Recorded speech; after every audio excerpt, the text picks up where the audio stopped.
হবে, যেটা আদেশ ওটা মানতে হবে, যেটা নিষেধ ওটাও মানতে হবে, হারাম হালালের উপরে জীবন তৈরি করতে হবে। কথা ঠিক না ঠিক? এখন সবথেকে বড় কথা যেটা আমাদের বর্তমান সময়ে আমাদের ভিতরে কিন্তু হিংসার পরিমাণ বেশি। কি বেশি? হিংসার পরিমাণে। ইসলামের একটা নাম হলো শান্তি, কিন্তু শান্তির ধর্ম অবলম্বী হয়ে জীবনে যদি শান্তি না পাই, ঘরের মধ্যে যদি শান্তি না থাকে, গ্রামে যদি শান্তি না থাকে, প্রতিবেশীর সঙ্গে যদি শান্তি না থাকে, দেশের মধ্যে শান্তি না থাকে, তাহলে বুঝতে হবে আমরা প্রকৃত ইসলামের অনুসারী হতে পারিনি। একটা মানুষের দুই রকম চরিত্র, একটা বাইরের চরিত্র, একটা ভিতরের চরিত্র। মানুষের কাছে অভিনয় করে ভালো সেজে থাকা যায়, ভিতরের রূপটা যদি ভয়ঙ্কর হয় আল্লাহর কাছে ভালো হওয়া যায় না। ভূমিকা খুব লম্বা নেব না। এখন বাংলার পরিবেশ সুর টান শুরু না করলে বলে হুজুর ওয়াজ শুরু করিনি। সুর টানটা ওয়াজ নটা সৌন্দর্য, উদ্দেশ্য হলো শরীয়তের কথা বোঝা এবং বোঝানো। কথা কি বুঝতে পারছেন? তারপরে আমাদের পরিবেশ সবটা দেখতে হয়। হুজুর মানুষ সুর টানও না দিলে কিছু মানুষের মনও ভরবে না। সব দিকটা বোঝা থাকবে ইনশাআল্লাহ। একটা উদাহরণ দেই, এই কুড়ুলডাঙ্গা গ্রামে একটা মসজিদ আছে না নেই? মনে করুন এই গ্রামের সব থেকে সম্মানী মানুষ আছে না, সবাই ভালোবাসে, ওই মানুষটা মসজিদে যাচ্ছে, একটা পা মসজিদের ভিতরে, একটা পা মসজিদের বাইরে। এখন দেখছে হঠাৎ করোনার বস্ত্রে জামা একটু পায়খানা লেগে আছে। আমরা কি করি? বাচ্চাদের আদর করি, গোসল করে জামা পরে বাচ্চাকে নিয়ে আদর করছিল, এই পায়খানা লেগে আছে, বাচ্চার পায়খানা। যত সম্মানী ব্যক্তি হোক, যত বড় মাপের মানুষ হোক, জামায় যদি পায়খানা লেগে থাকে মসজিদে যেতে পারবে? কেন বলেন তো? জোর করে নামাজ পড়লো, করোনার বস্ত্র পাক না হলে নামাজ হবে না। দ্বিতীয়ত, যদি পায়খানা একটু বেশি লেগে থাকে, রুকুতে সেজদায় গেলে ওই পায়খানা মসজিদে লেগে গেলে মসজিদের পবিত্রতা নষ্ট হবে। সামান্য নোংরা জামায়াত লেগে থাকলে মসজিদে যাওয়া যায় না।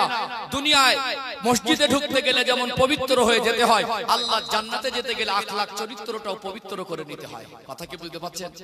অতএব বেই বাড়ি যাবার সময় সাজি, জামাই বাড়ি যাবার সময় সাজি, কুটুম বাড়ি যাবার সময় সাজি, বিয়ে বাড়ি যাবার সময় সাজসজ্জা করি। আল্লাহ জান্নাতে যেতে গেলে একটু সাজসজ্জা দরকার আছে না নেই?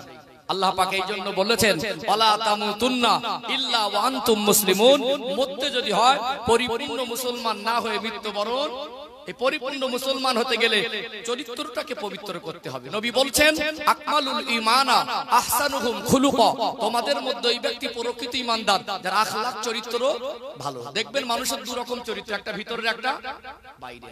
অতএব আমি যে কথা বলতে চাইছি, আমরা আল্লাহর হুকুমগুলো মানব ইনশাআল্লাহ। দেখবেন একটা মানুষের তখনই পানির খোঁজ করে যখন পানি পিপাসা বেশি পায়, যখন পানি পিপাসা বেশি পায়। কেন আল্লাহর হুকুম মানবো একটু সংক্ষেপে আপনাদের বলে তারপর আজকে আলোচনার বিষয়বস্তু হলো হিংসা। কি বললাম? হিংসায় দুনিয়াবি ক্ষতি কি এবং আখিরাতের ক্ষতি কি সেটা বোঝাবো। হিংসা থেকে জীবন মুক্ত করা কতটা দরকার সেটা বোঝাবো।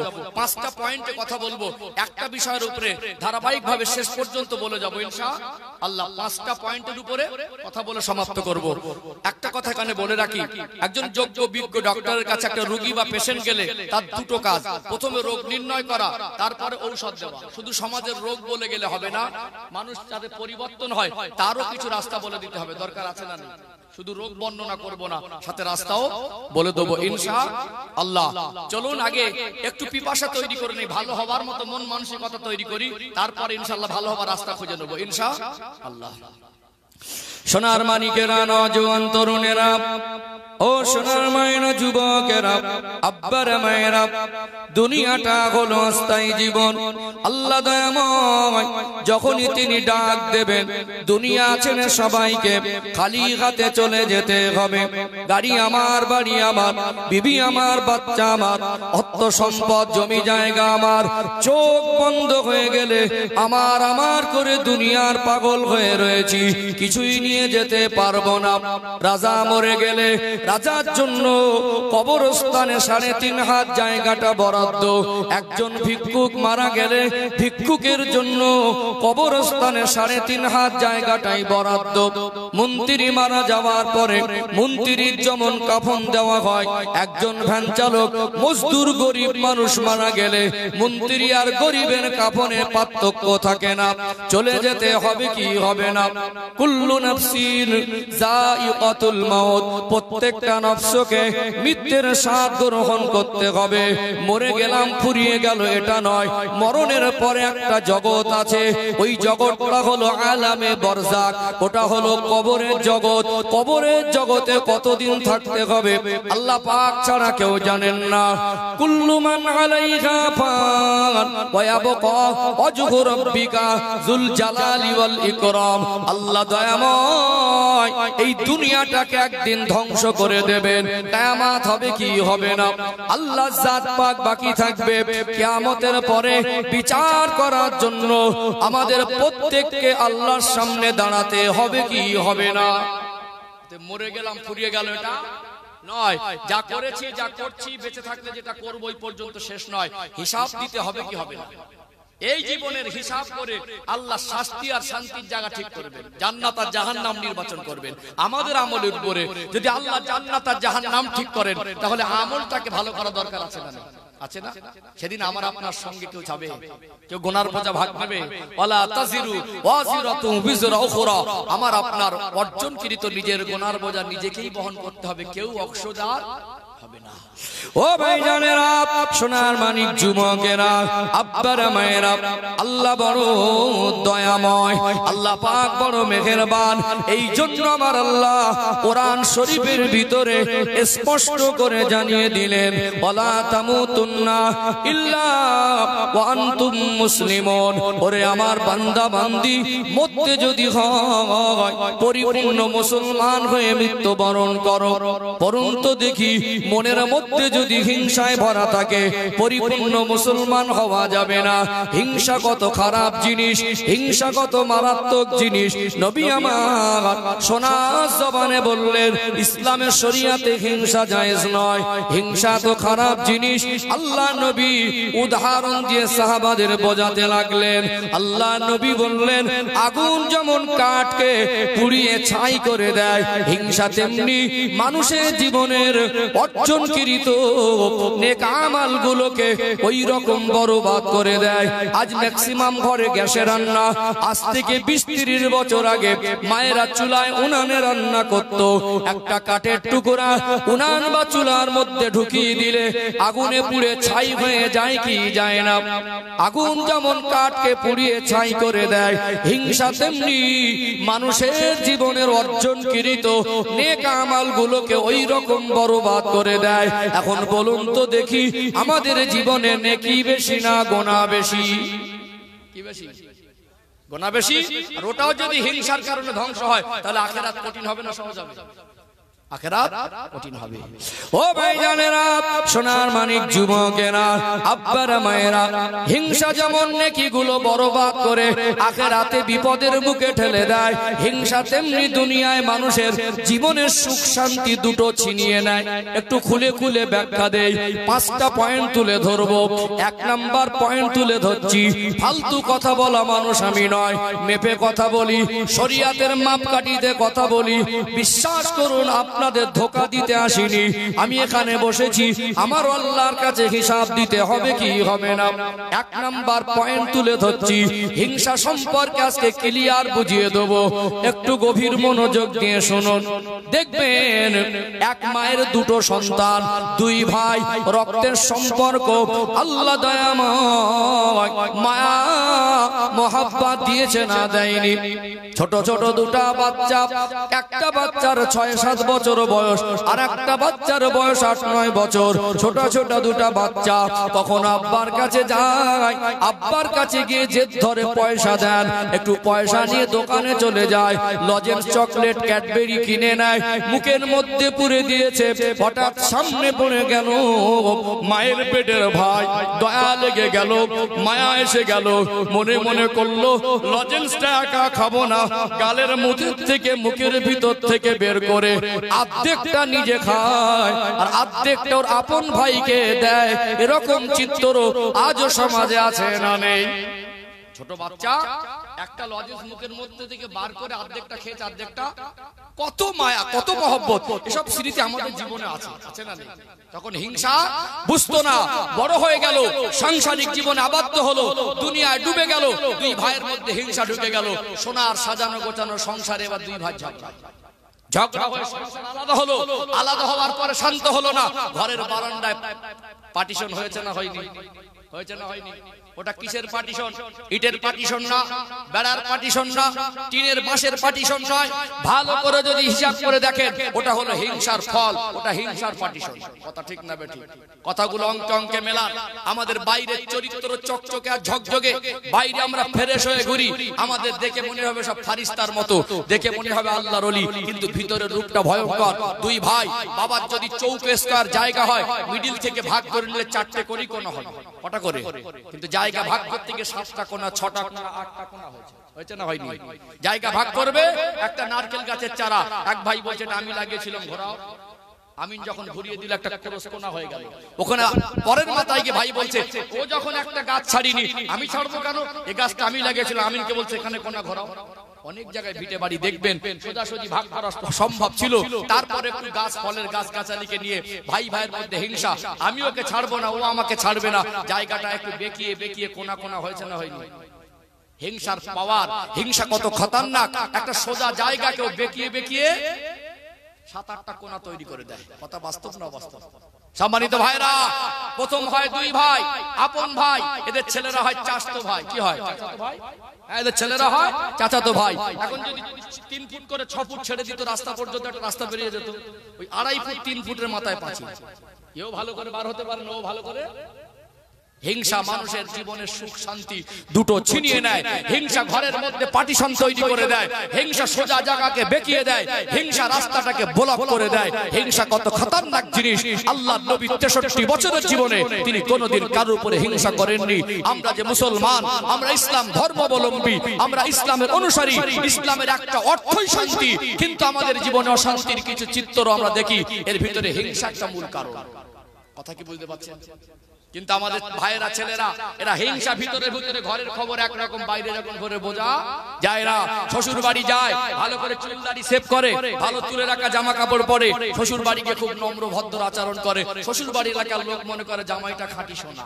শাশুড়ির কাছে গিয়ে বলে আম্মাজি ভালো আছেন।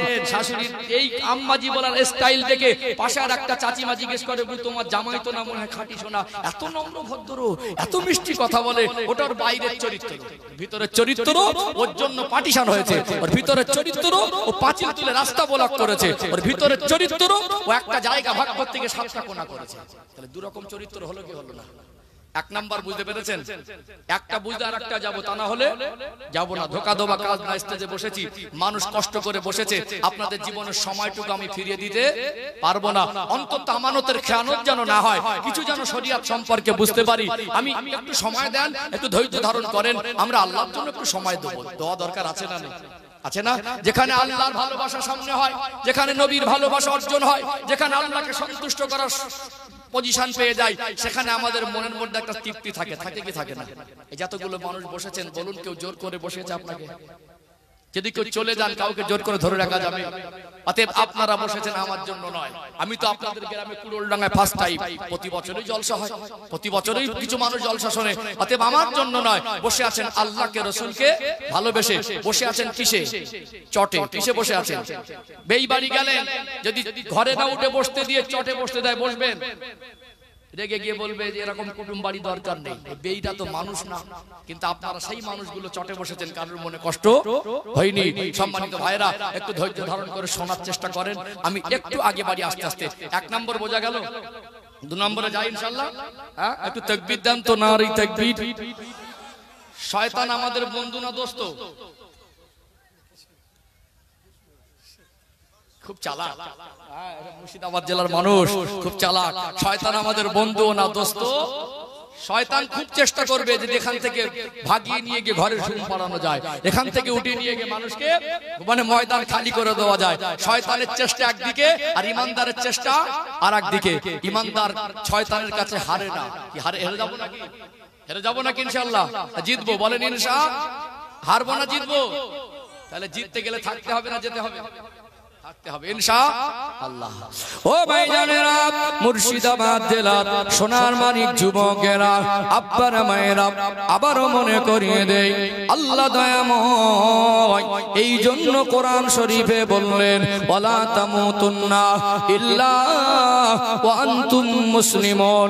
ওরে আমার বান্দা বান্দি, মরতে যদি হয় পরিপূর্ণ মুসলমান না হয়ে মৃত্যুবরণ করো না।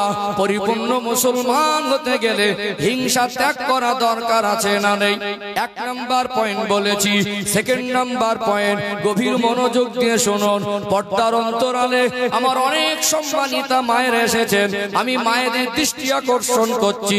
দেখবেন একটা ছেলে বড় হলো, বিবাহের পর্যাপ্ত বয়স হলো, ওই ছেলেটাকে বিবাহ দিলেন, ঘরে একটা বৌমা আসলো, শাশুড়ি অসুস্থ থাকার কারণে সংসারের যাবতীয় কাজ ওই বড় বৌমা একা সামলায়। বড় বৌমা একা সংসারের কাজগুলো করে। 2-3 বছর পরে আর একটা ছেলেকে বিবাহ দিল, বৌমা হলো দুটা, একা সব কাজ করত। বৌমা যদি দুটা হয়ে যায়, সংসারের কাজের চাপ কমবে না বাড়বে? কাজের চাপ কমে যাবে। তারপরে দুই জায়ের মধ্যে হিংসা ঢুকে যায়। যে বাড়িতে ঝগড়া ছিল না, যে বাড়িতে ঝামেলা ছিল না, মারামারি ছিল না, অশান্তি ছিল না, দুই জায়গা থেকে দুটো মেয়ে ওই বাড়িতে বৌমা হয়ে আসার পরে ওই বাড়ির মধ্যে দুটা বৌমার মধ্যে এত খতরনাক হিংসা, হিংসার ফলে মারামারি। বাবা মা দেখছে সংসারে 3বার 2বার করে দিনে ঝগড়া হয়, ভাই ভাই রোকারোকি করে। গার্জেন পক্ষ বাধ্য হয়ে দুটা ছেলেকে সংসার থেকে আলাদা করে দেয় কি দেয় না? কিছু কিছু চাচি আর ভাবি আছে কেউটে সাবের থেকে 20 বেশি। বাইরে ঘোরাফেরা করে সাজসজ্জা করে বোঝা যাবে না, কিন্তু ভিতরের রূপটা ভয়ঙ্কর। সোনা সংসারগুলো টুকরো টুকরো করে দেয়। হিংসা এমন খতরনাক জিনিস, সোনা সংসারগুলো 2-3টে টুকরো করে দেয়। তাহলে আজকে বলুন, আমরা 2-3টে ছেলের বৌমা কিনে চলতে পারছি না। আগের দিনে 4টে 5টা 6টা করে বৌমা, বড় বড় হাড়িতে রান্না হতো। খড়ের ঘর ছিল, মাটি মানে বেজেতে কি ছিল? কিছু ছিল, শুধু মাটি। হ্যাঁ, এরকম ইট বিছানো ছিল না, প্লাস্টার করা ছিল না, ঘরে পাকা ছিল, দেয়াল ছিল না, এসি ছিল না, কুলার ছিল না, ঘরের ভিতরে টাইলস মার্বেল ছিল না। ওই পুরো ঘরের মধ্যে শান্তি ছিল, মিল মহব্বত ছিল। আজ ঘরগুলো খুব চকচকে ঝকঝকে করেছি, ঘরের ডিজাইন নকশা দেখে দূরের থেকে মনে হবে একেবারে জান্নাতখানা, কিন্তু ভিতরে কিন্তু শান্তি, ভিতরে শান্তি। আমরা ইসলামের অনুসারী প্রকৃত পক্ষে না হওয়ার কারণে, আল্লাহ দেখিয়ে দেওয়া রাস্তায় না চলার কারণে, ইসলামের বিধানকে, ইসলামিক জীবন ব্যবস্থাকে এড়িয়ে যাওয়ার কারণে, আল্লাহর বিধানকে সীমা লঙ্ঘন করার কারণে আমাদের ঘর সুন্দর হলেও, ঘরটা অনেক টাকা দিয়ে বানালেও আমাদের ভিতরের চরিত্রের পরিবর্তন না করতে পারিনি বলে আজ আমাদের ঘরের মধ্যেও শান্তি নেই। কিন্তু আমাদের এখন বৌমায়ের আপডেট হয়েছে, স্বামী এনে দিলে পছন্দ, স্বামী এনে দিলে পছন্দ করে সব বৌমারা, পছন্দ করে। ঈদের সময় বলছে স্বামীকে, তুমি কি রকম পছন্দ করো, তোমার কেনা আমার একটা পছন্দ হয় না। তুমি এই রকম দেখে একটা কাপড় এনেছো, এর রং ভালো না, কালার ভালো না, এই টাকা তোমাকে ঠকিয়ে নিয়েছে, আমি আমার কাছে টাকা দাও, আমি কিনে আনবো। গেল সাজসজ্জা করে মার্কেটিং করতে। ঈদের আগে মানে ঈদের বাজার মানে ভিড় বেশি, দোকানদারের সঙ্গে স্টাইল মেরে কথা বলছে, দোকানদারের সঙ্গে খুব নম্র ভদ্রতার সঙ্গে কথা বলছে, ইংরাজি বাংলা পাইল করে মিক্সড করে বলছে। ওখানে দেখে মনে হবে সম্ভ্রান্ত পরিবারের মেয়ে, ওখানে দেখে মনে হবে খুব নম্র, ওখানে দেখে মনে হবে খুব শিক্ষিতা। ওটা ওই আমাদের ঘরের বৌমায়েদের বাইরের চরিত্র, বাইরে যখন চলাফেরা করে তখন খুব নম্র ভদ্র মনে হয়, কিন্তু ভিতরটা অতটা পরিষ্কার না। সোনার সংসারগুলো টুকরো টুকরো করে দেয়। 203-এর হিংসা থাকে, কিন্তু এখন 2 জায়ের হিংসা 203-এর হিংসাকে হার মানিয়ে দেবে। কথা ঠিক না বেটি? তাহলে 2 নম্বর পয়েন্ট বুঝতে পেরেছেন। আমি রোগ বলে যাচ্ছি, ঔষধ বলবো ইনশাআল্লাহ। আমি শুধু রোগ বলে যাব না, সাথে কিছু ঔষধ বলতে হবে, শুধু রোগ বললে তো হবে না। তাহলে 3 নম্বরটা বলে একটা ঔষধ আনবো ইনশাআল্লাহ, ইনশাআল্লাহ। আর তাকবীর দেন তো, নারে তাকবীর। একটু সবাই মিলে আওয়াজ দেন, নারে তাকবীর, নারে রিসালাত। আলোচনা বুঝতে পাচ্ছেন? রাগ করছেন নাকি? একটু আগে বাড়ি, পিছনের ভাইয়ের রেসপন্স দেন, বুঝতে পাচ্ছেন তো বাবাজিরা? হ্যাঁ, এই ধাপে ধাপে আগে বাড়ি, আরো নতুন নতুন তথ্য আসবে ইনশাআল্লাহ। ও ভাইজানেরা, মুর্শিদাবাদ জেলার সোনার মানিক যুবকেরা, আব্বারা মায়েরা, খুব গভীর মনোযোগ দিয়ে শুনুন। 3 নাম্বার পয়েন্ট একটু গভীর ভাবে ব্যাখ্যা দেব, একটু ঠান্ডা মাথায় বুঝে নিতে হবে। দেখবেন দুনিয়ায় একটা মানুষ যদি ভালো পথে চলে, একটা মানুষ যদি ভালো হয়, একটা মানুষ যদি ভালো থাকে, 10টা মানুষ ওই লোকটাকে যদি সম্মান করে, সমাজে কিছু ডেঞ্জার মানুষ আছে, কারোর ভালো থাকা তার সহ্য হয় না, চায়ের দোকানে বসে ওই ভালো মানুষটার সমালোচনা করে, লোকটা ঘোরাফেরা করে, ফারিস্তার মতো আচরণ, কিন্তু ওই লোকটার ভিতরে ভিতরে চিন্তাধারা, গ্রামে যে লোকটা ভালো ওকে লোক ভালো বলে ওর সহ্য হয় না, ওকে সমাজের কাছে খারাপ করা যায় কি করে, মানুষের কাছে পচিয়ে দেওয়া যায় কি করে, এরকম চক্রান্ত হচ্ছে কি হয় না।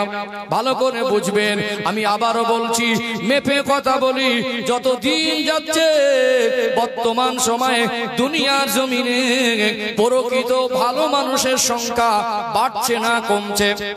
প্রকৃত ভালো মানুষের সংখ্যা কমে যাচ্ছে। যেই ভালো মানুষগুলো আজও দুনিয়া আছে, এই ভালো মানুষগুলো আজকে আমাদের কাছে নিরাপদ নয়। আমরা বাইরে জামা পরছি দামি দামি, আমাদের গাড়ির মডেল চেঞ্জ হয়েছে, বাড়ির মডেল চেঞ্জ হয়েছে, আমরা খাবার খাই পছন্দের মতো দামি দামি, কিন্তু ভিতরের রূপটা আমরা পরিবর্তন করতে পারিনি। একটু গভীর ভাবে বুঝবেন, আজকে দুনিয়ায় এমনও গরিব মানুষ আছে যে লোকটা কারোর অর্থ সম্পদ দেখে হিংসা করে না, যে লোকটা বাড়ির পাশের মানুষ হালুয়া পালুয়া বিরিয়ানি খেলে তার হিংসা হয় না, যে লোকটা অভাব অনাটনে থেকে বন্ধনের ব্যাংক খুঁজতে যায় না, যে লোকটা কোনোদিন অভাব অনাটনে থেকে মানুষের কাছে হাত পাততেও চায় না, হারাম রুজির প্রতি তার লোভ লালসা নেই, ভ্যান চালিয়ে খায়, ছোট্ট একটা ব্যবসা করে খায়, তবুও কিন্তু হালাল রুজি ছাড়া হারাম রুজি ভক্ষণ করে না। এরকম কিছু নিরীহ গরিব মানুষ হলো সৎ মানুষ, খোদাভীরু মানুষ, আল্লাহর ভালোবাসা তার অন্তরে আছে, এরকম মানুষ আছে না নেই? আরেকটু খুলে বলি, বহরমপুর এখান থেকে বেশি দূর নয়, বহরমপুর মুর্শিদাবাদ জেলাটার একটা সম্মান আছে। মুর্শিদাবাদ জেলার ভিতরে আল্লাহ এমন কিছু নিয়ামত রেখেছেন, মুর্শিদাবাদ জেলার নামটাও আজ অন্যান্য জায়গায় ছড়িয়ে আছে না নেই? আছে না নেই? ও ভাইরা বাবাজিরা, মনে করুন বহরমপুর রেল স্টেশনের কাছে একজন গরিব মানুষ, একজন দিনদার মানুষ ভ্যান চালিয়ে খায়, সকালবেলা খালি পেটে বেরিয়ে গেল, মনে মনে করলেন যদি বেলা 10টার মধ্যে কিছু রোজগার হয়, একটু রুটি লুচি কিনে খাবো, 1 টাকাও রোজগার হলো না। বেলা 11টা বেজে গেল, একটা প্যাসেঞ্জার উঠলো, ভ্যান থেকে নেমে চলে যাচ্ছে, একটা ব্যাগ ছেড়ে যাচ্ছে, চেনটা টেনে দেখলো 2 লক্ষ টাকার বেশি হবে। ওই লোকটা যদি মনে করতো ওই টাকাটা নিয়ে লুকিয়ে পড়লে ওই মানুষটাকে খুঁজে পেত না, 2 লাখ টাকা হোক আর 10 লাখ টাকা হোক, হাতে পেয়ে ফিরিয়ে দেয়, এরকম কিছু ভালো মানুষ আজও দুনিয়াতে আছে না নেই? আছে না নেই? লোকটা দেনদার, লোকটার ঘরটা জীর্ণ শীর্ণ, লোকটা রোগগ্রস্ত, লোকটা অসুস্থ, যার চিকিৎসার দরকার, চিকিৎসার জন্য টাকা দরকার, ঘর মেরামতের জন্য টাকা দরকার, ঋণ পরিশোধের জন্য টাকা দরকার, তারপরে হাতে পেয়ে গ্রহণ করে না, এরকম মানুষ আছে না নেই? আছে না? সম্মানিত ভাইরা, আমি ফালতু কথা বলছি না, আবার বলছি, একটু গভীর মনোযোগ দিয়ে শুনুন। এইরকম মানুষ আজও সমাজে খুঁজলে পাবেন, যে লোকটা হারাম জিনিস ভক্ষণ করে না। আজ ওই লোকটা সমাজে টাকা নেই বলে 4 আনা পয়সা দাম নেই, 4 আনা পয়সা দাম নেই। লোক যদি হারামের মাল জোগাড় করে একটু পয়সাওয়ালা হতে পেরেছে, ওর কাছে গিয়ে বলবে স্যার ভালো আছে। এমনকি ওর বাড়ির পাশের মানুষ, ওর আত্মীয়রা পর্যন্ত অবহেলা করে, ওর টাকা নেই বলে, গরিব বলে। লোকটা দিনদার, খোদাভীরু, লোকটা হারাম পন্থা অবলম্বন করেনি, লোকটা আল্লাহর সিদ্ধান্তের উপরে সন্তুষ্ট রয়েছে, ওই লোকটাকে গরিব বলে পাশের মানুষ ওকে দাওয়াত থেকে বঞ্চিত করে। বাড়ি কোন অনুষ্ঠান হলে গরিব বলে ওকে দাওয়াত করে না। আছে না নেই? সম্মানিত ভাইরা, দুনিয়ার চিত্র বড় করুন, মানুষ আমরা সব আপডেট হচ্ছি, আমাদের ভিতরে চিন্তাধারার ভিতরে রূপটা ভয়ঙ্কর হচ্ছে। আজ একটা গরিব মানুষ, সেই লোকটা বিপদে পড়ে একটা ধনী মানুষের কাছে গেলে কোনো দরকারে সেও মাঝে মাঝে ঘুষ চায়। আমি ব্যক্তি আক্রমণ করি না, মুর্শিদাবাদ জেলার কোন মানুষকে বলছি না, কাউকে আঘাত দেওয়ার উদ্দেশ্য নয়। আজ যারা চাকরিজীবী ভাইরা আছেন, আমার কথা একমত হবেন, পশ্চিম বাংলা যা পরিবেশ, বলুন যোগ্যতায় চাকরি হচ্ছে না মাল লাগছে? মাল লাগছে। যারা চাকরি পেয়েছে যোগ্যতা থাকার পরে টাকা না থাকলে চাকরি যারা খেয়েছে তারা গরিব না ধনী? ধনীরা এমনকি চাকরি দেব বলে ওয়াদা দিয়ে টাকা খেয়ে নিয়েছে চাকরিটাও। একদম আমার জানার শোনার মধ্যে একটা ঘটনা আপনাদের বলি। ছেলেটা এমএ পাস করে, এমএসসি করে, বিএড করে একটা মার্কেটে ছোট দোকান ছিল। যদি ছোট ব্যবসা করতো সংসার চলে যেত। বললাম এত লেখাপড়া শিখেছি, আমি দোকান চালাবো, থেকে যদি চাকরি পাই। একজন ভরসা দিল যে হয়ে যাবে। দোকানটা বিক্রি করে চাকরি পাবে আশা করে ভরসা করে টাকাটা দিল। টাকাটাও নিয়ে নিল, ওর দোকানটাও বিক্রি হলো, ও নিঃস্ব হয়ে গেল। কিন্তু ওই লোকটা চাকরি দিল না। তাহলে এক পক্ষে গরিবকে আরো ভূতে ফেলা হচ্ছে, এক পক্ষে একটা মানুষকে নিঃস্ব করে দেওয়া হচ্ছে। গরিবদের কাছে ধনীরা ভিক্ষা চাচ্ছে, পন্থাটা আলাদা। গরিবদের কাছে ধনীরা ভিক্ষা চাচ্ছে কি চায় না? একটা গরিব মানুষ বিপদে পড়ে গেলে তার চারানা পয়সা দাম নেই। একটা গরিব মানুষকে কেউ ধোলা ধাক্কা দিলে তার হয়ে কেউ কথা ধরতে চায় না। একটা গরিব মানুষকে দাওয়াত করা হয় না। একটা গরিব মানুষ বলে সমাজের মানুষ তাকে মসজিদ কমিটিতে নেয় না, মাদ্রাসা কমিটিতে নেয় না, ভালো জায়গায় তাকে ওঠা বসা করতে দেয় না। ওই লোকটা কিন্তু দিনদার। সমাজে যদি পয়সা থাকে, যত বড় হারাম হোক, মদখোর হোক, জেনাখোর হোক, দরজাছলা পার্টি হোক, সমাজের দাম আছে। বরং গরিব মানুষগুলোর উপরে এমন ভাবে জুলুম অত্যাচার হচ্ছে, যদি একটু ভ্যানটা টেড়া করে রাখে না, কিছু চুটে মোস্তান সেখানে পাওয়ার দেখায়। এই বুড়ো ভ্যান সারা বলে না, ঠিক জায়গা মতো মেজাজ দেখলে দাঁত ভেঙে দিত। গরিব মানুষ বলে ও ভ্যান চালায়, ভ্যানটা সরা। বাপের থেকে 4 বছরের বয়সে বড়, ওকে তো সম্মান করা উচিত ছিল। ইসলাম কি শিক্ষা দিয়েছে? মাল্লাম ইয়ারহাম সগীরানা ওয়ালাম ইউআক্কির কাবীরানা ফালাইসা মিন্না। যে বড়কে সম্মান করলো না, ছোটকে স্নেহ করলো না, ও আমার উম্মতের অন্তর্ভুক্ত নয়। অতএব ওই মানুষটা যদি 1 পয়সা লেখাপড়া না জানে, 1 টাকারও মালিক না হয়, আপনি পৃথিবীর সেরা ধনী আর শিক্ষিত হলেও বয়সে যদি বড় হয়, সম্মান করা দরকার আছে না নেই? যদি ঘুরিয়ে বলতো বাবাজি একটু ভ্যানটা সরিয়ে নেন। আল্লাহর নবীর আচরণ ছিল নম্র ভদ্র, আল্লাহর নবীর কথায় ছিল শালীনতা, আল্লাহর নবীর ব্যবহার ছিল নম্র, ব্যবহারের মধ্যে ছিল ভদ্রতা। নবী আমার কোনোদিন তার কথার দ্বারা মানুষকে কষ্ট দেয়নি। আমাদের গায়ে জামা থাকে দামি, আমাদের পকেটে টাকা থাকে কড়কড়ে লোট, আমাদের গাড়ি বাড়ি ভালো, কিন্তু আমাদের ব্যবহার আর আমাদের ভিতরে চিন্তার ভিতরে রূপটা অতটা ভালো করতে পারিনি। সব থেকে বড় কথা যেটা বলতে চাইছি, সমাজের মধ্যে আজকে যারা গরিব তারা অবহেলিত হয়ে আছে না? আছে না? তাহলে ভালো মানুষ যারা আছে এরা সমাজের কাছে কোণঠাসা হয়ে আছে, আর খারাপ মানুষ টাকা যদি থাকে তারা সমাজের সব জায়গায় উচ্চ স্তরে জায়গা পেয়েছে। অতএব ভালো মানুষদেরকে ভালো জায়গায় স্থান দেয় না।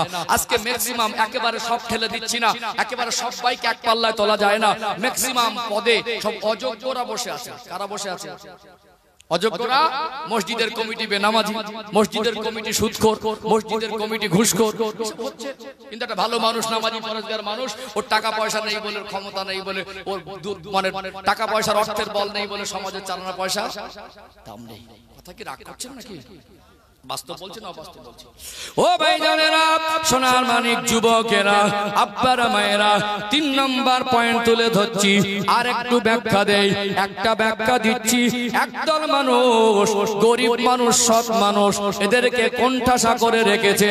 এদের উপরে বিভিন্ন ভাবে টর্চার হয়, মানসিক শারীরিক টর্চার হয়। এদেরকে দুনিয়া ভালো ভালো জায়গা থেকে বঞ্চিত করে। অতএব গরিব মানুষের ভালো মানুষ সহ্য করতে পারছে না। এরকম কিছু মানুষ আছে না নেই? আর একটু ব্যাখ্যা দেই।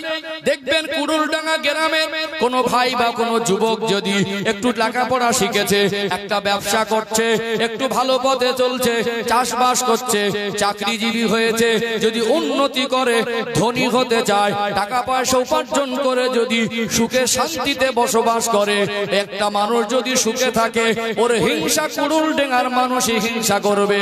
ওর প্রতিবেশী ওর উপরে হিংসা করে কি করে না? আপনার শত্রু অনেক দূরের নয়, কুড়ুলডাঙ্গার মানুষ যদি সুখে থাকে, হিংসা করতে আপনার বেলডাঙ্গার মানুষ আসবে না। হিংসা যদি করে তো কুড়ুলডাঙ্গার মানুষ হিংসা করবে। প্রতিবেশীর উপরে হিংসা করে। এরকম কিছু মানুষ সমাজে আছে না নেই? কেন হিংসা করেন? দেখেন, হিংসার ভিতরে একটা মানুষ উন্নতির পথে 2 শ্রেণীর মানুষ হিংসা করে। গরিবও হিংসা করে আর ধনী হিংসা করে। একদল ধনী মনে করে আমি গ্রামের সবথেকে বড় লোক, সবথেকে আমি ধনী, ও আবার কেন ধনী হবে? আর একদল মানুষ মনে করে ও কেন সুখে থাকবে? দেখবেন হিংসা কত খতরনাক জিনিস। মানুষ মানুষের ভালো সহ্য করে না, এটা হিংসা ছাড়া অন্য কিছু নয়। এই গ্রামে যদি 10টা ধনী মানুষ থাকে, চাকরিজীবী থাকে, ব্যবসায়ী থাকে, বলুন তো কুড়ুলডাঙ্গা গ্রামের মানুষের লাভ না ক্ষতি? লাভ আছে না? হিংসা করবেন না। আমার ভাই, আমার প্রতিবেশী, আমার গ্রামবাসী একজন ডক্টর হবে, একজন মাস্টার হবে, একজন আইপিএস হবে, একজন ডিএম হবে। আমার গ্রামের একজন ভাই, আমার গ্রামের একজন সন্তান, আমার একটা বন্ধু, আমার একটা প্রতিবেশী বড় ব্যবসায়ী হবে, বিজনেসম্যান হবে, বড় ভাবে উন্নতি করবে, সৎ পথে চলবে, হালাল রুজি উপার্জন করে কোটিপতি হলে কুড়ুলডাঙ্গার মানুষের ক্ষতি নয়, বরং লাভ। আল্লাহ যাদের অর্থ দিয়েছেন, আল্লাহ তাদের উপর একটু বোঝা দায়িত্ব বেশি চাপিয়ে দিয়েছেন। ইসলামিক জীবন ব্যবস্থা এত সুন্দর, ইসলামিক জীবন ব্যবস্থা এত মহান, ইসলামের শিক্ষা। তুমি অনেক টাকার মালিক, তুমি ভালো ভালো টাকার জামা পরবে, তুমি অনেক সম্পদের মালিক, তুমি তোমার স্ত্রীকে ভালো কাপড় কিনে দেবে, তুমি অনেক টাকার মালিক, তুমি তোমার বাচ্চাদের ভালো মন্দ খাওয়াবে, আর তোমার বাড়ির পাশের এতিম বাচ্চাটা কেঁদে কেঁদে দিন পার করবে। ইসলামের শিক্ষা দেয়নি। একটা এতিম বাচ্চা লেখাপড়া শিখতে গিয়ে বই কেনার পয়সা পাবে না, আর একজন পাশের বাড়ি ধনী মানুষের ছেলে ইংলিশ মিডিয়ামে পড়বে, এ শিক্ষা ইসলাম দেয়নি। যেমন আল্লাহ অর্থ দেয়, তাদের উপরে যাকাতের হুকুম দিয়েছে। গ্রামে যদি 30 জন ধনী থাকে, গ্রামে 4টে এতিম বাচ্চার লেখাপড়া শেখার অসুবিধা হবে না। গ্রামে যদি 10টা ধনী থাকে, 50টা লোক যদি ব্যবসায়ী থাকে, ওদের যাকাতের টাকায় একটা অসুস্থ মানুষের ঔষধ কেনার অসুবিধা হবে না। 4টে বেওয়া স্বামীহারা মার জামা কাপড় কেনার অসুবিধা হবে না। মনে রাখবেন, হিংসা করবেন না। হিংসা শরীয়ত ইসলামে জায়েজ নয়। আল্লাহ রাব্বুল আলামিন তিনি যদি মনে করতেন গোটা বিশ্বের প্রত্যেকটা মানুষকে crore crore million billion trillion ডলারের মালিক করে দিতে পারতেন না? আল্লাহর খাজানায় কি কম আছে নাকি? আল্লাহ যদি মনে করতেন আমাদের সবাইকে ধনী করে দিতে পারতেন না? সবাই যদি কোটিপতি হতো, বলুন তো দুনিয়ায় কি ভালোভাবে চলতো? চলতো না। বরং এখানে সান্ত্বনা। আল্লাহর নবী সাল্লাল্লাহু আলাইহি সাল্লাম তিনি গরিবী জীবনটা বেছে নিয়েছিলেন। জোরে বলুন না। নবী আমার যদি মনে করতেন সর্বকালের সর্বযুগের সর্বশ্রেষ্ঠ মহামানব, যিনি বিশ্ববাসীর জন্য রহমত, আল্লাহ পাক জানাকে রহমাতুল লিল আলামিন করেছেন, আল্লাহ পাক জানাকে কুল কায়নাতের মধ্যে শ্রেষ্ঠ করেছেন। আমার আপনার নূর নবী, দয়ার নবী, নূরে মুজাসসাম, রহমাতুল লিল আলামিন, খাতামান নবিয়্যিন, আমার রাসূল যদি মনে করতেন দুনিয়ার বাদশাহী করব, আমার নবী পৃথিবীর সেরা ধনী হতে পারতেন না? আম্মা জান হযরত আয়েশা সিদ্দিকা রাদিয়াল্লাহু আনহার হুজরায় যেতেন আয়েশা। আমি এসে দেখেছি ঘরের মধ্যে কখনো একদিন, দুদিন, 3 দিন রান্না হয় না। একটু খেজুর খেয়ে পানি খাও, একটু শুকনো রুটি খেয়ে পানি খেয়ে দিন অতিবাহিত করছো। 2 দিন 3 দিন রান্না হয় না, সবর করে নিয়েছো। আয়েশা তুমি কি খুব কষ্ট পাও? আম্মা জান বলতেন, ইয়া রাসূলুল্লাহ, দুনিয়ার মেয়ের একটা সাধারণ পুরুষকে স্বামী হিসাবে পেয়েছে। আমি আয়েশার তকদির নসিব অনেক বড়। আল্লাহ রাব্বুল ইজ্জাত আমি আয়েশাকে বিশ্ব নবীর স্ত্রী হওয়ার মতো নসিব দান করেছেন। জোরে বলুন। অতএব আমি আয়েশা, আমি আপনার ব্যবহার আচরণে ভালোবাসায় আমার সুখ দুঃখের কথাটা আমি সবটাই ভুলে যাই, আপনার ভালোবাসাটা আমার কাছে বড় মনে হয়। নবী বলতেন, আয়েশা আমি দুনিয়ার সুখ শান্তিটা আল্লাহর কাছে চেয়ে নেইনি। আমি যদি আল্লাহকে বলতাম, আমার আল্লাহ উহুদ পাহাড়টা আমার জন্য সোনা করে দিতেন। ধনী হলে, পয়সা বেশি হলে তার হিসাবটাও বেশি হবে। নবী বলেছেন আমি ধনী জীবনটা পছন্দ করিনি। তারপরে ধনী মানুষের উপর আল্লাহর নবী রাগ ছিল না, ধনী হতে নবী মানা করেননি। হালাল পথে ধনী হলেও আজ আমাদের মুসলিম সমাজের ভিত মজবুত হবে। কথা ঠিক না বেঠিক? টাকা দরকার আছে না নেই? টাকা না থাকলে একটা ছেলেকে ডাক্তার করা যাবে না, টাকা না থাকলে একটা ছেলেকে জজ করা যাবে না, টাকা না থাকলে একটা ছেলেকে উচ্চ শিক্ষায় শিক্ষিত করা যাবে না। আজকে বর্তমান সময় স্কুলের লেখাপড়া শেখার যা মান, বলুন তো আমাদের ছেলেরা মাধ্যমিক পড়ে দিচ্ছে, মাধ্যমিক বানান করতে পারে না। কি গো, মাধ্যমিক পাস করছে, মাধ্যমিক বানান করতে পারে না। আমি বিশ্বাস করুন 5 পাস করেছে, নিজের নামটা ভালো করে লিখতে পারে না। শিক্ষার মান কোথায় গেল? আজকে যেভাবে শিক্ষাগুলো দিচ্ছে, বড় বড় মিশনে ভর্তি করতে গেলে 30-40 হাজার টাকা দরকার। তাহলে জাতির মধ্যে যদি আমার গ্রামে একটা ভাইয়ের পয়সা হয়, ওর টাকার দ্বারা একটা সন্তান মানুষ হবে, ওর টাকার দ্বারা একটা গরিব মানুষের ঔষধ কেনা হবে, ওর টাকার দ্বারা একটা বেওয়া মা, একটা এতিম বাচ্চার বিবাহের ব্যবস্থা হয়ে যাবে। সমাজে টাকা দরকার আছে না নেই? আল্লাহর নবী সাল্লাল্লাহু আলাইহি সাল্লাম নিজে গরিবী জীবন পছন্দ করলো, আল্লাহর নবীর জামাই হযরত জিন্নুরাইন উসমান গনি রাদিয়াল্লাহু আনহু ধনী ছিলেন না গরিব ছিলেন? একটা জামাই গরিব আর একটা জামাই শেরে খোদা হযরত আলী রাদিয়াল্লাহু আনহু তিনি যেমন গরিব ছিলেন, উসমান রাদিয়াল্লাহু আনহু তিনি তেমন ধনী ছিলেন। নবী যদি ধনীর প্রতি রাগ করতেন, নবী যদি ধনীর প্রতি ঘৃণা থাকতো, তাহলে জামাই করতেন উসমান রাদিয়াল্লাহু আনহুকে। ধনীও দরকার আছে, গরিবও দরকার আছে। অতএব আমি আমার যারা সমস্ত ভাইয়েরা যাদের আল্লাহ অর্থ সম্পদ দিয়েছে তাদেরকে বলবো, আপনাদের উপরে আল্লাহ একটা দায়িত্ব চাপিয়ে দিয়েছে।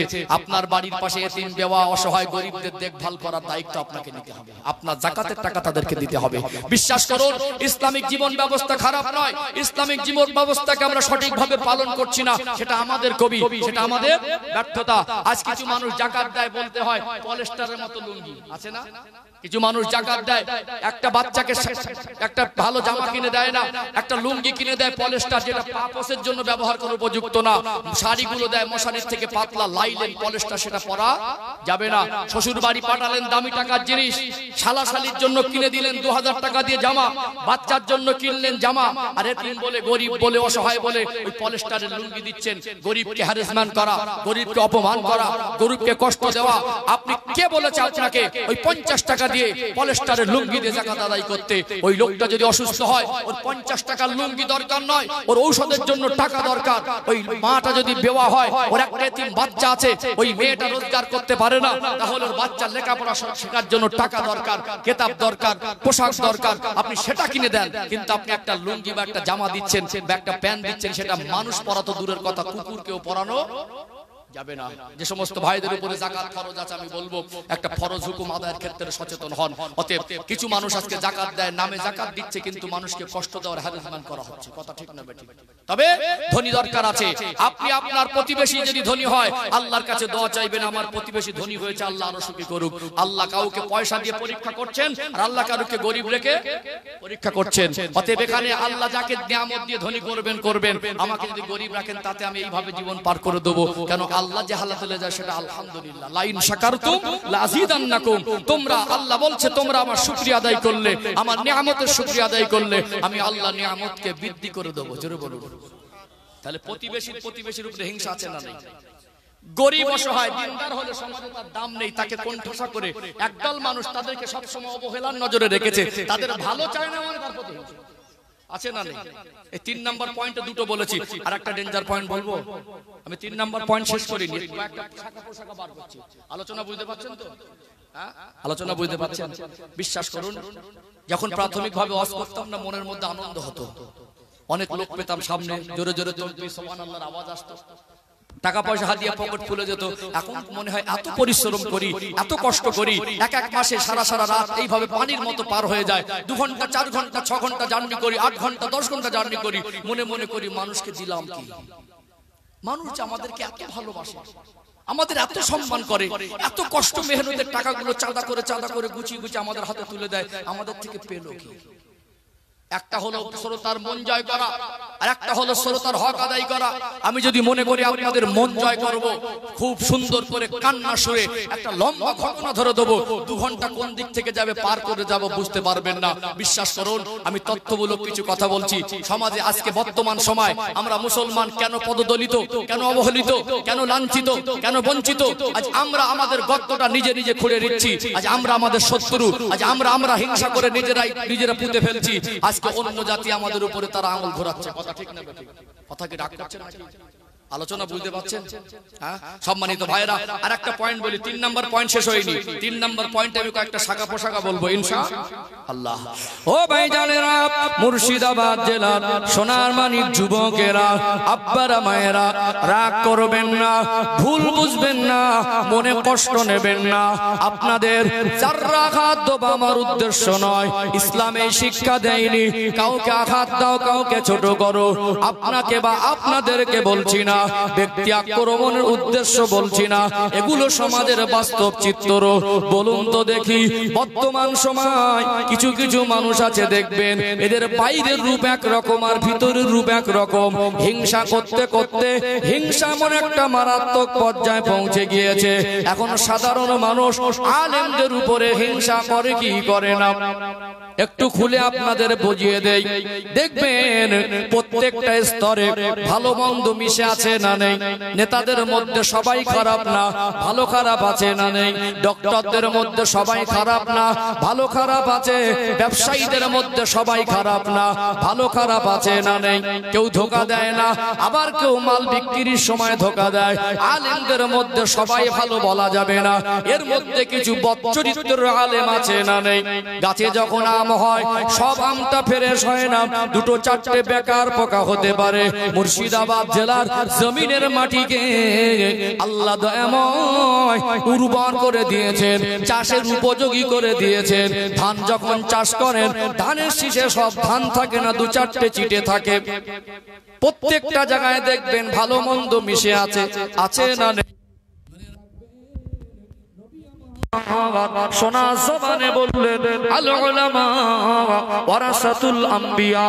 আল্লাহ নবী বললেন আলেমরা হলো আমি রাসূলুল্লাহর ওয়ারিস। যদি কোনো আলেমের আখলাক চালচলন, তার আদর্শ, তার কথাবার্তা, তার রীতিনীতি যদি আলেমের মতো না হয়, তার থেকে মুখটা ফিরিয়ে নেন।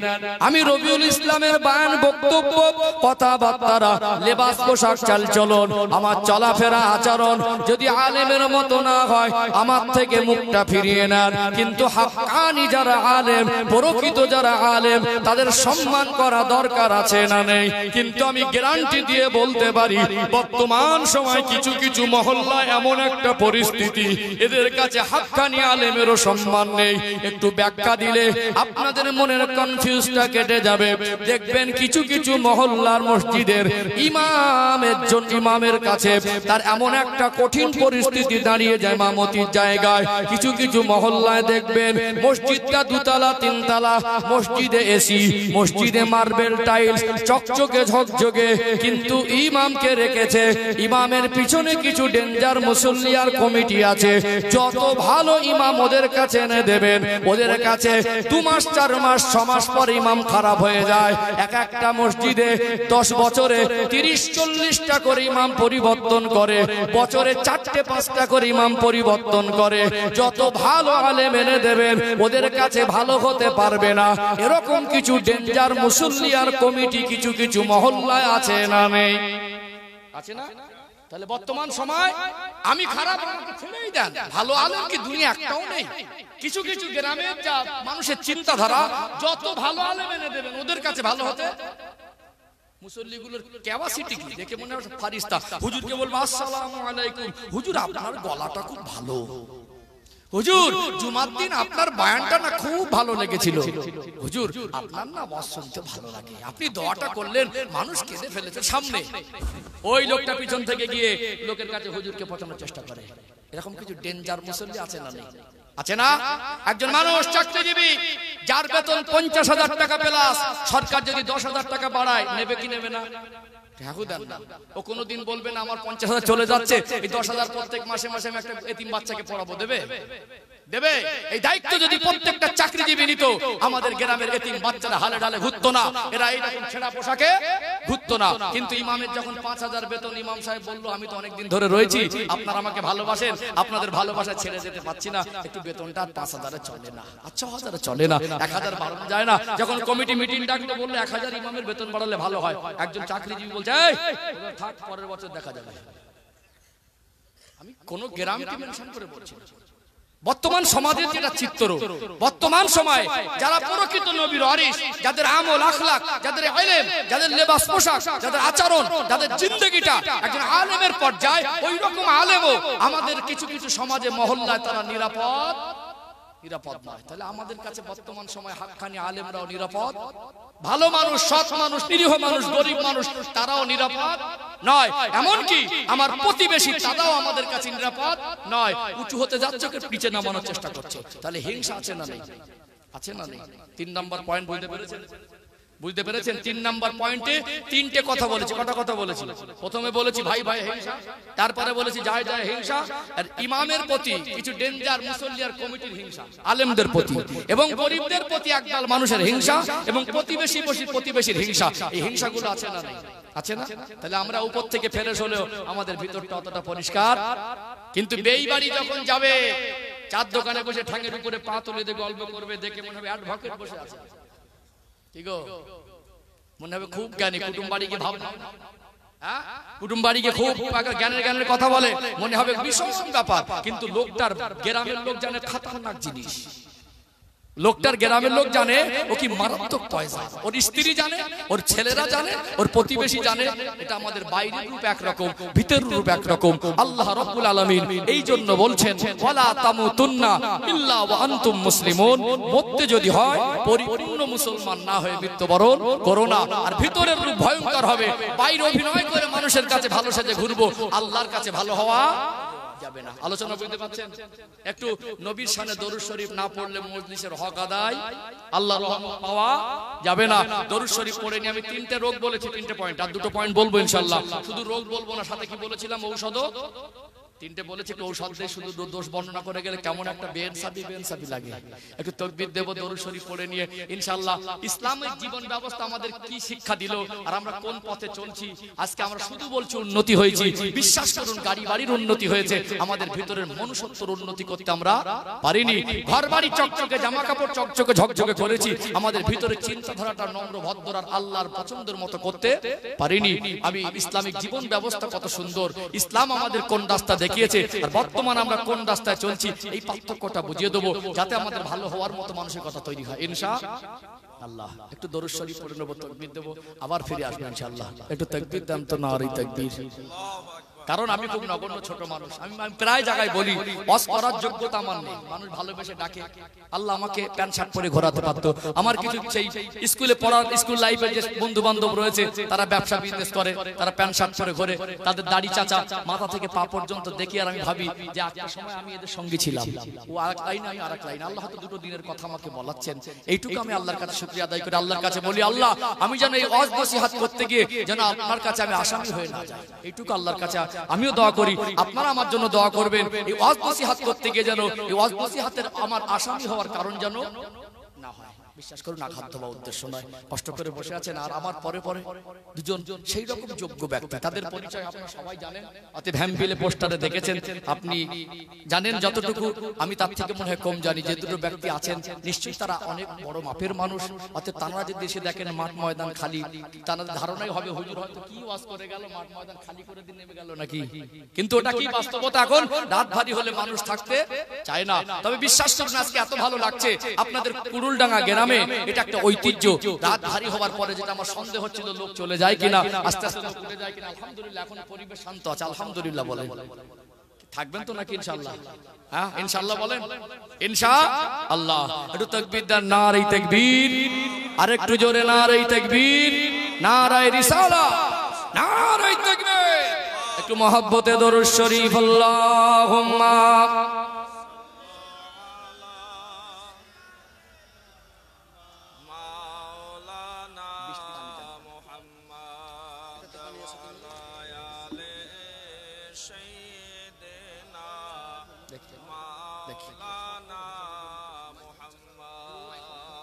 sallallahu ala Muhammadin sallallahu ala Muhammad हरदम ज़बान से निकालो पाक नामे मोहम्मद। हब्बे हमाद अजल ही सीने में है, मैं हूँ मेरा दिल मदीने में है। फूल तो फूल काटूं क्या हुस्न है, लुत्फ़ जन्नत से बढ़कर मदीने में है। अल्लाहुम्मा सल्ली अला सय्यिदना मौलाना मुहम्मद वला आले सय्यिदना मौलाना इन हवाओं से कह दो न आए इधर, मुझको खुशबू की कोई जरूरत नहीं, जिनकी खुशबू से महका सारा जहां, खुशबू मदीने में मौजूद है।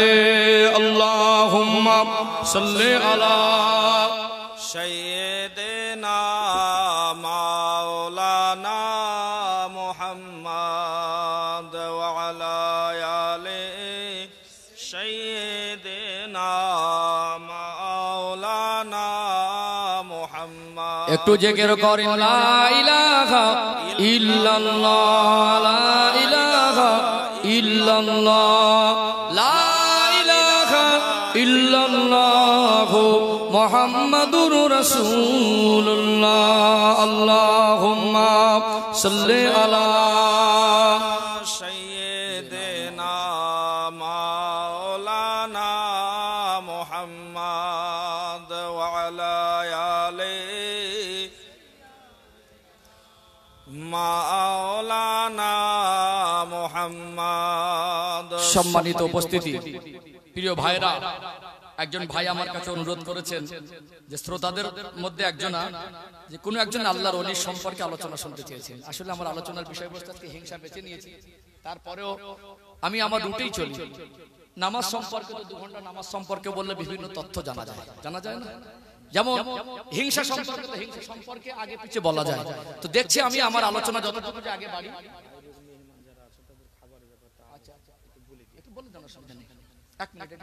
আপনি বলে দিন। আচ্ছা ঠিক আছে, আমি বলে দিচ্ছি। তো আমি যেহেতু একটা লাইন ধরেছি, শেষে যদি কোনো আল্লাহর ওলির ঘটনা আমি বলতে পারি সেটা আমি চেষ্টা করছি, ইনশাআল্লাহ অনুরোধটা রাখার চেষ্টা করছি। বাবাজি বলেছেন একটু ওমরা হজের বিষয়, একটা বিষয় বলতে গেলে না এক কথা বলা যায় না, তার আগে পিছে গুছিয়ে একটা বিষয় দলিল ভিত্তিক কিছু কোরআন কিছু হাদিস দিয়ে রেফারেন্স দিলে ভালো লাগে। কথা ঠিক না বেঠিক? যেহেতু আলোচনাটা আমি প্রায় অর্ধেকের বেশি চলে এসেছি, বেশ কয়েকটা রোগ বর্ণনা করেছি, ঔষধটা দেওয়াও জরুরি। এইটুকু দিয়ে আমি চেষ্টা করছি শেষে কোনো একটা আল্লাহর ওলির ঘটনা। কেন আমরা আল্লাহ ওয়ালাদের মহব্বতেরই মানুষ, কি গো? আমি আমার নীতি বিক্রি করে খাইনি। দুনিয়ায় সত্যিকারে কিছু ভণ্ডপীর আছে, আমরা ওই সমস্ত ভণ্ডপীরের তারা যারা বিরোধী, আমরাও অতটাই তার থেকে বেশি বিরোধী, কিন্তু আমরা ভণ্ডপীরের অনুসারী নয়, আমরা হাক্কানি আল্লাহর ওলিদের অনুসারী। কথা ঠিক না বেঠিক? তুমি পীরের ভণ্ডপীরের বিরুদ্ধে তুমি একা নয়, তোমার থেকে বেশি আমি ভণ্ডপীরের বিরোধী। আমরা শিরকের পক্ষে নয়, আমরাও শিরকের বিরোধী। কথা ঠিক না বেঠিক? বরং আল্লাহর কোরআনের বাইরে আমরা চলতে চাই না। আল্লাহ যেটাই বলেছেন, যেটা তুমি পড়েছো ওটা আমরাও পড়েছি, যেটা তুমি জানো ওটা আমরাও জানি। অতএব আমরা হাক্কানি ওলিদের আজও মানছি, আগামীতেও মানবো। যারা ভণ্ডপীর তোমরা তারা বিরোধী করছো, মনে করো না আমরা ভণ্ডপীরের অনুসারী, আমরাও তাদের বিরোধী করি, বরং তোমাদের থেকে বেশি বিরোধী। কথা কি বুঝতে পারছেন? ইনশাআল্লাহ আমি চেষ্টা করছি শেষে কিছু বলা যায় কিনা। তবে আশপাশ এলাকা থেকে, কুরুলডাঙ্গার আশপাশ দূর দূরান্ত থেকে যারা এসেছেন তাদের জন্য কমিটি ভাইদের তরফ থেকে খাওয়া দাওয়ার ব্যবস্থার একটা অ্যারেঞ্জমেন্ট করাই আছে। আপনারা না খেয়ে থাকবেন না। আপনারা হয়তো আজকে আশা করে এই গ্রামে আসলেন, গ্রামের মানুষ আপনাদের জন্য একটু আপনাদের মেহমানদারির জন্য রেখেছেন। অনেকে খেয়ে এসেছেন, না খেয়ে এসেছেন, যদিও খেয়ে এসেছেন তারপরে খেতে মন চাইলে যেতে পারেন। খাওয়ার ব্যবস্থা আছে, খাওয়া দাওয়া চলছে, ওখানে খেয়ে নেন, আবার এসে বসেন ইনশাআল্লাহ। যাই হোক, আমি তো আমার আলোচনার গতিতেই চলছি, রুটটা কি চেঞ্জ করে দেবো? ওইটা একটু আগে বাড়বো, আরেকটু আগে বাড়ি না ইনশাআল্লাহ, আরেকটু যেভাবে চলছিলাম আরেকটু আগে বাড়ি, শেষের দিকে ইনশাআল্লাহ দেখছি কোন পথে আসা যায় ইনশাআল্লাহ। ও ভাইজানেরা, মুর্শিদাবাদ জেলার সোনার মানিক যুবকেরা, আব্বার মায়েরা, আবারও মনে করিয়ে দেই আল্লাহ দয়াময় পবিত্র কালাম কোরআন শরীফে বললেন, ওয়া উদিয়াল কিতাবু ফাতারাল মুজরিমিনা মুশফিকিনা মিম্মা ফি ওয়া ইয়াকুলুনা ইয়া ওয়াইলাতানা মা লিহাযাল কিতাব লা ইউগাদিরু সাগীরাতান ওয়ালা কাবীরাতান ইল্লা আহসাহা ওয়া ওয়াজাদু মা আমিলু হাদিরা ওয়ালা ইয়াজলিমু রাব্বিকা হাদা। কোরআনুল কারীমের 15 নম্বর পারা 18 নম্বর পৃষ্ঠা সূরা আল কাহাফ আয়াত নাম্বার 49 49 নম্বর আয়াত খুলে দেখবেন আল্লাহ পাক বলছেন, ওয়াউদিয়াল কিতাব, আমি আল্লাহ তোমাদের সামনে তোমাদের অর্জনকৃত নামায় আমলটা হাসরের ময়দানে পেশ করে দেব। ফাতারাল মুজরিমিনা মুশফিকিনা মিম্মা ফি, ওই দিন পাপী পাপিষ্ট অপরাধী দিগকে আতঙ্কিত অবস্থায় দেখা যাবে, যারা দুনিয়ায় বেঁচে থেকে জাহান্নামার ভয় করত না। এটা গোনা জেনেও গোনা বারবার করেছে, অন্যায় জেনেও অন্যায়ের উপরে জীবন তৈরি করেছে, সুদটাকে হারাম জেনেও সুদটাকে বেছে নিয়েছে, ঘুষটাকে হারাম জেনেও ঘুষটাকে বেছে নিয়েছে, গায়ের জোরে জুলুম অত্যাচার করেছে, দুনিয়ায় আল্লাহর হুকুমের সীমা লঙ্ঘন করেছে, হারাম হালালের বাদ বিচার করেননি, মরণের কথা তার বেশি মনে করতো না, দুনিয়ায় আর দাপট দেখিয়ে বেড়ায়। আল্লাহ দয়াময় কোরআন শরীফে বললেন, হাসরের ময়দানে বান্দা বান্দি নামায় আমাল হাতে পেয়ে ওই দিন তারা আতঙ্কিত হয়ে যাবে, তারা ভীত সন্ত্রস্ত হয়ে যাবে। আল্লাহ বলছেন, ওয়াকুলুনা, আমি আল্লাহ জবান খুলে দেব, তারা বলতে থাকবে, মালি হাযাল কিতাব, আল্লাহ এ কি আশ্চর্য খাতা, এ কি আমলনামা, লা ইউগাদিরু সাগীরাতান ওয়ালা কাবীরাতান ইল্লা আহসাহা, ছোট ছোট আর বড় বড় যা কিছু করেছিলাম সব তো হুবহু লেখা আছে। ওয়াজাদু মা আমিলু হাদিরা, আল্লাহ বলছেন, বান্দা বান্দি তুমি যেটা করেছিলে ওটাই হাজির করেছি। ওয়ালা ইয়াজলিমু রাব্বিকা আহাদা, তোমার রব কারোর উপরে জুলুম করেন না। আমাদের জীবনের নামে আমালের খাতা তৈরি হচ্ছে কি হয় না। এখন সরকারি কোনো অফিসে যাবেন, দুনিয়ায় বড় বড় কোনো দোকানে যাবেন, কোনো মার্কেটে ঢুকবেন, কোনো বাড়িতে নিরাপত্তার জন্য আর সিসিটিভি লাগানো হয়েছে না হয়নি, কাগজে লেখা থাকে আপনি সিসিটিভির আন্ডারে আছে। দুনিয়ার মানুষ ক্যামেরা তৈরি করলো, দুনিয়ার মানুষ মোবাইল আবিষ্কার করে একটা মানুষের চলন বলন অঙ্গভঙ্গি, হেঁটে যাওয়া খাওয়া দাওয়া যদি রেকর্ড করতে পারে, আমার আল্লাহ বান্দা বান্দির জীবনটাকে রেকর্ড করে রাখতে পারেন কি পারেন না। দুনিয়ার মানুষের ক্যামেরায় বাইরেটা রেকর্ড হতে পারে, আমার আল্লাহ একটা বান্দার অন্তরের অন্তরস্থলের খবর রাখেন। আপনার নফসের যে গুনাহ, আপনার মনের মধ্যে যে গুনাহ, আপনার মনের মধ্যে লুকানো ভয়ঙ্কর চরিত্র, ওটা দুনিয়ার ক্যামেরায় যদি না ধরা পড়ে, আল্লাহর ক্যামেরায় ধরা পড়বে কি পড়বে না। দুনিয়ার মানুষ অডিও ভিডিও রেকর্ড করে হার্ড ডিস্কে মেমোরিতে সংরক্ষণ করে রাখে, দুনিয়ার মানুষের রেকর্ড করা ছবিটা ভোলার ঝাপসা হয়, ওই হার্ড ডিস্ক মেমোরিটা ওটা ডিলেটার ফরম্যাট হয়ে যেতে পারে। আল্লাহ দয়াময় বান্দা বান্দির অর্জনকৃত নামালের খাতা আমার আল্লাহ এমন ভাবে তৈরি করছেন, ওটা ডিলেটার ফরম্যাট হবে না। আল্লাহ আমার আপনার সামনে বিচারের দিন খুলে দেবে কি দেবে না। ও ভাইরা বাবাজিরা, সেই জীবনের হিসাব দিতে হবে, আল্লাহর কাছে ফিরে যেতে হবে। এই জীবনের হিসাব দেওয়ার জন্য সবাই একদিন আল্লাহর কাছে দাঁড়াবো, যেদিন আমার আপনার পাশে বিবি থাকবে না, বাচ্চা থাকবে না, আব্বা মা থাকবে না, বন্ধু বান্ধব থাকবে না। সেই দিনের কথা মনে করে আমাদের জীবনটাকে পরিবর্তন করা দরকার আছে না নেই? আসুন, আমি আলোচনা করছিলাম হিংসার বিষয়। আসলে ইসলাম কি শিক্ষা দিয়েছে? আল্লাহ নবী হুজুর আমার 53 বছর বয়সে হিজরত করলেন, আল্লাহ নবী মদিনায় গেলেন। নবী আমার মদিনায় গিয়ে সরাসরি মদিনা শহরে প্রবেশ করেন নাই।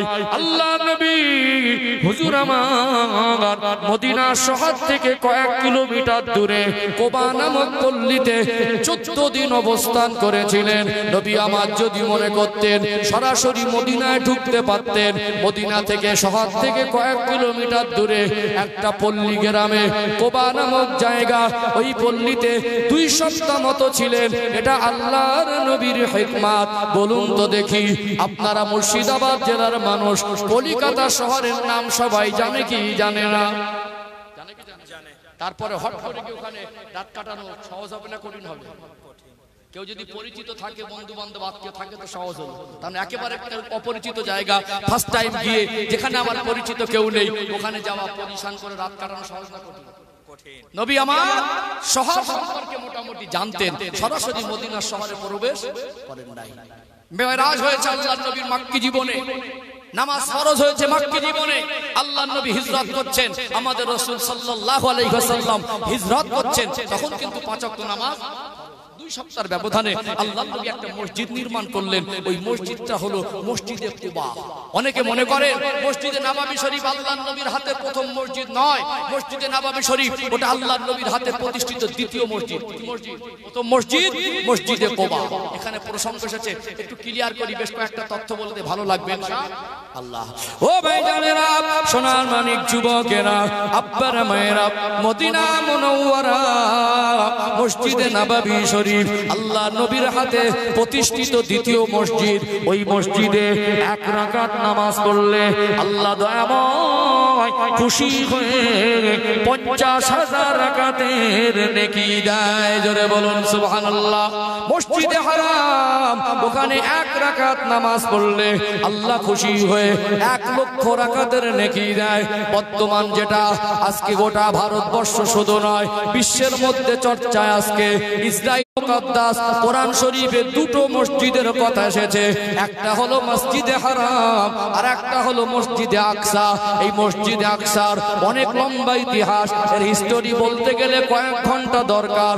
অতএব ইসরাইল চাইছে মসজিদে আকসাকে দখল করে নেবে। কোন ইমানদার আল্লাহর ঘর কি সহজে ছেড়ে দিতে চায়?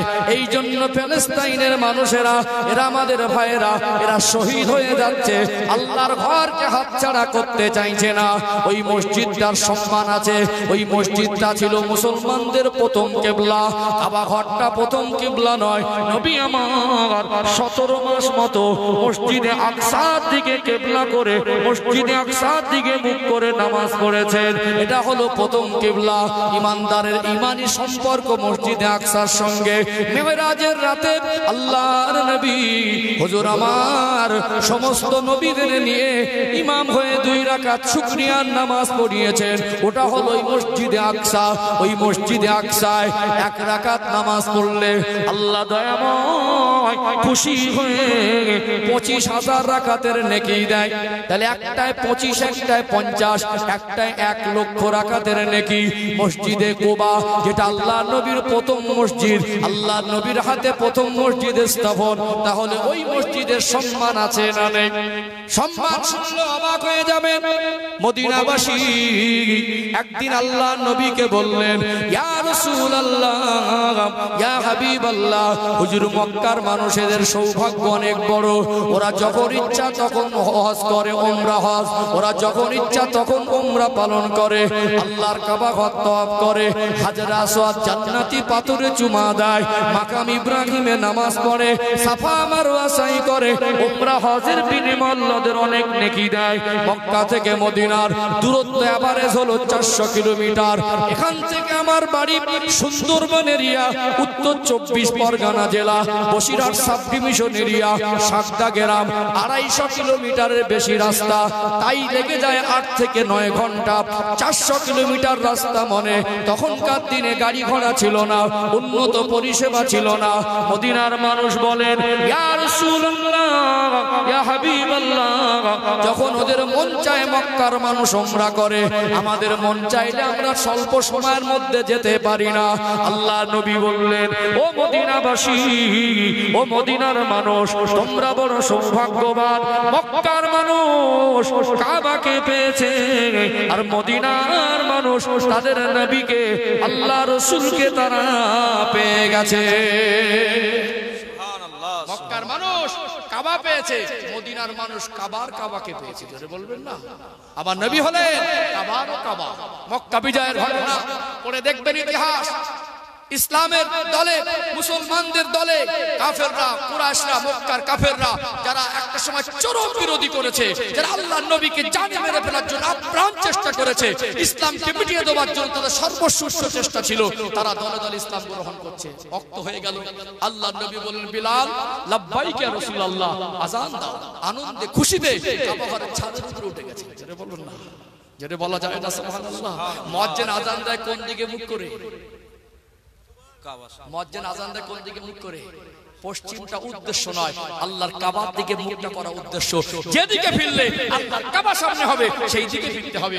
আমরা কাবা শরীফের পূর্ব দিকে আছি, তাই পশ্চিম দিকে মুখ করলে কাবা সামনে হয়, তাই জন্য পশ্চিম দিকে ফিরি। আসলে পশ্চিম দিকটা শরিয়াত নয়, শরিয়াত হলো কিবলামুখী হওয়া।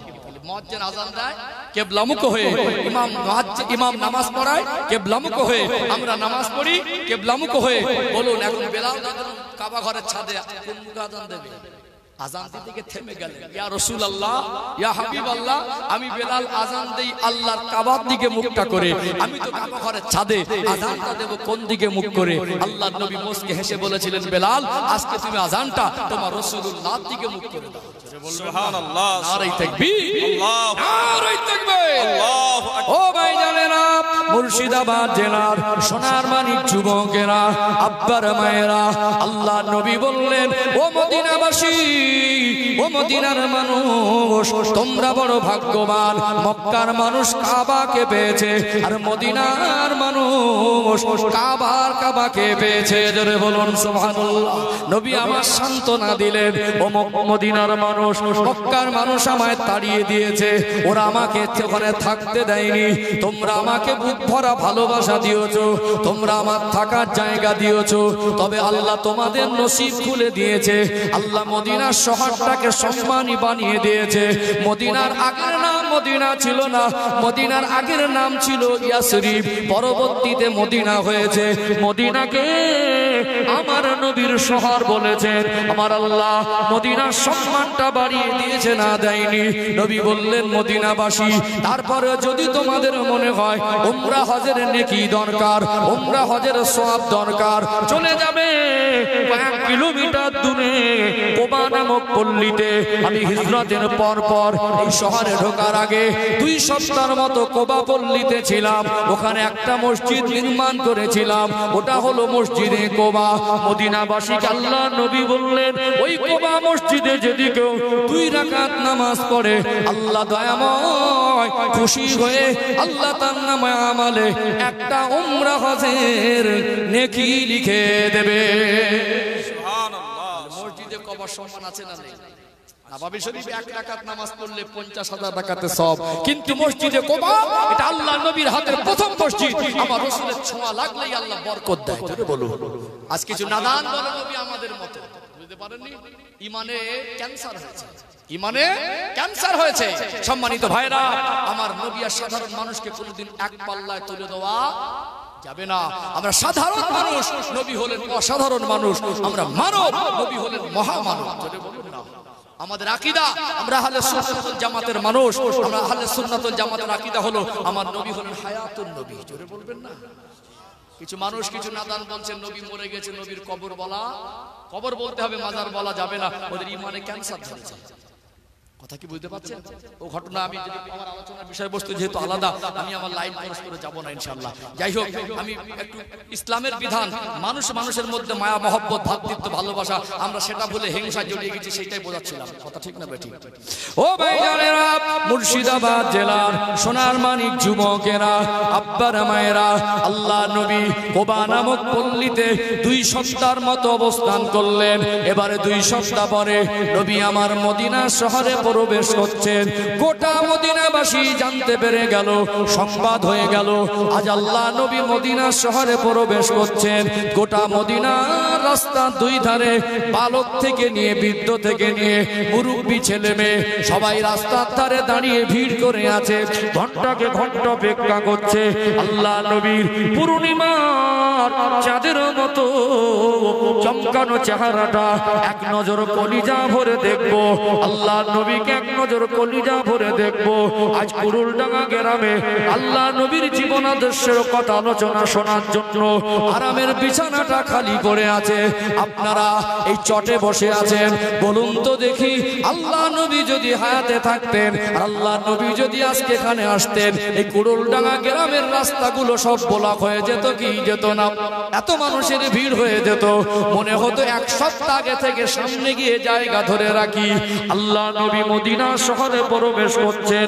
মদিনার ছেলেরা, তরুণ যুবকেরা, ছোট ছোট বাচ্চারা, এরা প্রতিযোগিতা করে উঁচু জায়গায় ওঠে। তোর থেকে উঁচু জায়গায় যদি উঠতে পারি, তার নবী, মায়ার নবীর পূর্ণিমার চাঁদের মতো চমকানো চেহারাটা আগে দেখবো। আল্লাহ নবী যাচ্ছেন, রাস্তার 2 পাশে মানুষের ভিড়। আল্লাহ নবী যে যে উটের পিঠে বসেছিলেন ওই উটটার নাম হলো কাসওয়া। সমস্ত মদিনাবাসী আল্লাহ নবীকে সালাম দেয়, আল্লাহ নবীকে ওয়েলকাম জানায়, আল্লাহ নবীকে সুস্বাগতম জানান। একটা যে নবীর ভক্তি ভরে দাঁড়িয়ে আল্লাহ নবীকে সালাম জানায়, তালাআল বাদরু আলাইনা মিন সানিয়াতিল ওয়াদাই ওয়াজাবাশ শুকরু আলাইনা মা দাআ লিল্লাহি দাঈ। আমরা যে এই কলিগুলো পড়ি এটা মদিনার ছেলেরা আমার নবীকে দেখে দেখে শুনিয়ে শুনিয়ে তারা কবিতা আবৃত্তি করেছিলেন। জোরে বলুন সুবহানাল্লাহ। ও ভাইরা বাবাজিরা, দুনিয়ায় আল্লাহর নবীর সম্মান আল্লাহ এত বেশি বাড়িয়ে দিয়েছেন। আল্লাহ সৃষ্টির ভিতরে শ্রেষ্ঠ সেই নবীকে দেখার জন্য মানুষ পাগল। আল্লাহ নবীকে দেখে খুশ হয়ে গেলেন। কি ধনী কি গরিব সবাই ডাকছে, হুজুর আমার বাড়ি আসেন, আমার বাড়ি থাকবেন, আমার বাড়ি খাবেন। মদিনাবাসী জানতেন নূরের নবী, দয়ার নবী, মায়ের নবী যদি একবার আমার বাড়ি আসেন, তানার নূরানি কদমের ছোঁয়া যদি একবার আমার ঘরে পড়ে যায়, আল্লাহ দয়াময় রহমতের বরকত দিয়ে ভরিয়ে দেবে। জোরে বলুন সুবহানাল্লাহ। কি ধনী আর কি গরিব সকলের তো মনটা চাইবে নবী আমার বাড়ি আসবেন। মন চাইবে?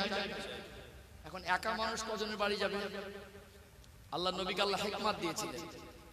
ইব্রাহিম আলাইহিস সালাম কাবা ঘর তওয়াফ করে, কাবা ঘর মেরামত করে, আল্লাহর হুকুমে কাবা ঘরকে মেরামত করে আল্লাহর কাছে দোয়া চেয়েছিলেন, রব্বানা ওয়াবআস ফীহিম রাসূলাম মিনহুম ইয়াতলু আলাইহিম আয়াতিকা ওয়া ইউআল্লিমুহুমুল কিতাবা ওয়াল হিকমাতা। হিকমতের যে কথাটা, এটা আল্লাহ পাক আমার হাবিবের ভিতরে হিকমত দিয়েছিলেন, যেটা এক্সট্রা বুদ্ধি। আল্লাহ নবী বললেন, আমি যদি নিজের ইচ্ছায় কারোর বাড়ি যাই, লোক বলবে হুজুর তো মনে আমি গরিব বলে ধনীর বাড়ি গেছে, গরিবের বাড়ি আসেনি। সবে ঢুকেছেন, এখন মদিনায় গিয়ে থাকা শুরু করেননি। মানুষের মধ্যে প্রশ্ন হবে, নবী মনে হয় গরিবদের নবী না ধনীদের নবী, আমি ডেকেছি আসিনি, আর ধনী মানুষ ডেকেছে গেছে। হয়তো ডাকলেন, যার বাড়ি গেল সে ধনী হলো, মানুষ সন্দেহ করবে না? নবী বললেন, আমি নিজের ইচ্ছায় কারোর বাড়ি যাব না। আমারই কাসওয়া উট এ অবলা জীব, এ নিজের ইচ্ছায় যার বাড়ি গিয়ে দাঁড়াবে, যার বাড়ির ধারে গিয়ে বসে পড়বে, আমি তার বাড়ির মেহমান হব। জোরে বলুন। আল্লাহর আসমানের নিচে জমিনের উপরে অত দামি মেহমান কিয়ামত পর্যন্ত আর হবে না। আল্লাহ রাসূল হলেন প্রথম পৃথিবীর শ্রেষ্ঠ মেহমান, আর আল্লাহর নবী সাহাবী হযরত সাইয়্যিদনা আবু বকর সিদ্দিক রাদিয়াল্লাহু আনহু, তিনি উম্মতের মধ্যে অন্যতম শ্রেষ্ঠ। এই আবু বকর সিদ্দিক রাদিয়াল্লাহু আনহু আমার নবী সফর সঙ্গী। অতএব এই দুটো মেহমানের মতো দামি মেহমান পৃথিবীতে আর কিয়ামত পর্যন্ত হবে না। হযরত আবু আইয়ুব আনসারী রাদিয়াল্লাহু আনহুর বাড়ির সামনে গিয়ে আল্লাহর নবীর উট কাসওয়াটা দাঁড়িয়ে গেল। নবী মেহমান হলেন আবু আইয়ুব আনসারী হুজুরের বাড়ি। নিজের ঘর বাড়ি আগে নয়, আগে মসজিদে নববী শরীফ নির্মাণ করলেন। কিছু অসহায় অনাথ সর্বহারা তাদেরকে থাকার ব্যবস্থা হিসাবে আল্লাহর নবী সাল্লাল্লাহু আলাইহি ওয়াসাল্লাম আসহাবে সুফা নির্মাণ করলেন। নবী যখন চলে গেছেন মক্কা থেকে মদিনায়, মক্কায় কিছু সাহাবী ছিলেন কি ছিলেন না? ছিলেন না, এরা থেকে গিয়েছিলেন। ও ভাইরা, সোনার মানিক যুবকেরা, আব্বারা মায়েরা, আল্লাহ নবী যখন মদিনায় চলে গেলেন, কাফেররা শত চেষ্টা করে আল্লাহ নবীকে তারা ধরতে পারল না। আল্লাহ নবী চলে যাওয়ার পরে মক্কার কিছু সাহাবী ছিলেন, তাদের জীবনটা ছিল অত্যন্ত কঠিন পরিস্থিতিতে। কেননা একটা পরিবারে সবেমাত্র একজন মুসলমান হয়েছে, বাবা মা মুসলমান নয়, স্ত্রী বাচ্চারা মুসলমান নয়, কিন্তু তিনি ঈমান এনেছেন। এরকম সাহাবী ছিলেন কি ছিলেন না? এমন মানুষ এসেছে স্বামী মুসলমান হয়েছে, স্ত্রী মুসলমান হয় নাই, এমন মানুষ ঈমান এনেছেন। ভাই মুসলমান হয়েছে আর ভাইরা মুসলমান হয় নাই। আল্লাহ নবী চলে যাওয়ার পরে রাস্তার ধারে লোক লাগিয়ে দেওয়া হলো। তারা বলতে লাগলো, মক্কার কাফেররা বলতে লাগলো, মুহাম্মাদুর রাসূলুল্লাহ, সকলে বলুন সাল্লাল্লাহু আলাইহি ওয়াসাল্লামের অনুসারী যারা আছে, যারা মুসলমান আছে, এদেরকে আটকে রাখা যাবে না। এরা সব চুরি করে পালাবে।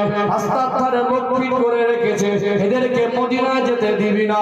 মানুষ রাস্তার ধারে দাঁড়িয়ে, এর ভিতর থেকে মক্কার কিছু সাহাবী ছিলেন, তারা আমার নবীকে জান প্রাণ কলিজা দিয়ে ভালোবাসতেন। কয়েকদিন হয়ে গেল আল্লাহ নবীর পূর্ণিমা চাঁদের মতো চমকানো চেহারাটা দেখা হলো না।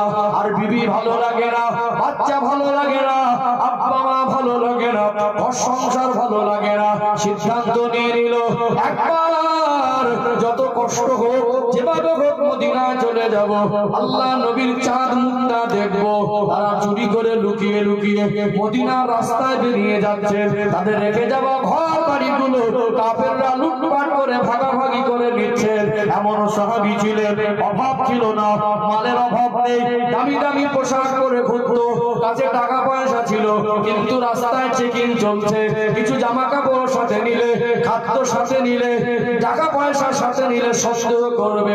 পরে নিলেন পুরনো কাপড়, কাছে তেমন কোনো খাদ্য বস্তু নেই, সন্দেহ যাতে না করে ওইভাবে বেরিয়ে গেলেন। কয়েকদিনের রাস্তা, অনাহারে থেকে ক্ষুধার জ্বালা যন্ত্রণা, পিপাসায় কাতর হয়ে ক্লান্তির ছাপ নিয়ে, চোখ ভরা পানি নিয়ে মদিনায় পৌঁছে আল্লাহ নবীকে কলিজা ভরে সালাম দেয়।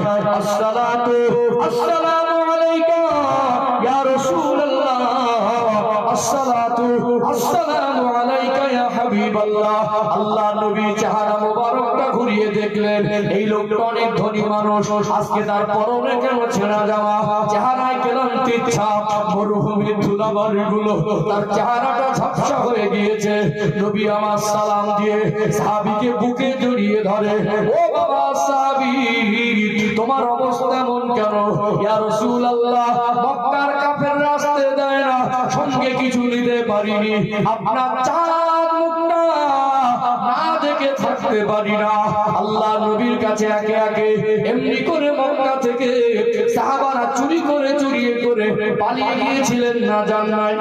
এখানে তাদের ঘর বাড়ি নেই, তাদের বিবি বাচ্চা কেউ নেই, আত্মীয় স্বজন কেউ নেই, শুধু নবীর ভালোবাসায় চলে গেলেন। আল্লাহ নবী নামাজের পরে সাহাবাদের নিয়ে বসলেন, কিন্তু সাহাবার সংখ্যা মক্কা থেকে কিছু সাহাবী হিজরত করে আসার পরে বেশ কিছু সাহাবার জন্য থাকা খাবার ব্যবস্থাটা কঠিন হয়ে যাচ্ছে। আল্লাহ দয়াময় কোরআন শরীফের আয়াত নাযিল করে দিলেন, ইন্নামাল মুসলিমুনা ইখওয়া, নিশ্চয়ই মুমিন পরস্পরে ভাই ভাই। নবী আমার আয়াতে কারিমা শুনিয়ে দেওয়ার পর মসজিদে নববী শরীফে খুশির জোয়ার উঠে গেল। মদিনাবাসীর দিল কেমন, মদিনার মানুষ কত ভালো। তারা আল্লাহ নবীকে বললেন, ইয়া রাসূলুল্লাহ, ইয়া হাবিবাল্লাহ, ওরা আমাদের মায়ের পেটের ভাই নয়, ওদের সঙ্গে কোনো আত্মীয়তার সম্পর্ক নাই। ওরা বিবি ছেড়ে, বাচ্চা ছেড়ে, আব্বা মা ছেড়ে, ব্যবসা ছেড়ে, ঘর বাড়ি সুখী জীবন ছেড়ে শুধু পুরনো ছেঁড়া কাপড় পরে চলে এসেছে। ওরা তো আমাদের ভাই। আল্লাহ যখন মুসলমান মুসলমানের, মোমেন মোমেনের ভাই ভাইয়ের সম্পর্ক করে দিয়েছে, আমরা সুখে শান্তিতে বিবি বাচ্চা নিয়ে থাকবো, ওরা হারে থাকবে। আমাদের ভাইদের কষ্ট আমরা সহ্য করবো না। মদিনার মানুষ বলে, হুজুর আমার ঘরে দুটো রুম, একটা রুমে আমি থাকবো আর একটা রুম আমার একটা মুহাজির ভাইকে দিয়ে দেবো। একজন সাহাবী বলেন, হুজুর আমার খেজুরের বাগান আছে, অর্ধেকটা বাগান আমি করবো, অর্ধেকটা একটা মুহাজির ভাইকে দিয়ে দেবো। কিছু মদিনার সাহাবী বললেন, আমার কাছে জমা করা কিছু অর্থ আছে, অর্ধেকটা আমি রাখবো, অর্ধেকটা একটা ভাইকে দিয়ে দেবো।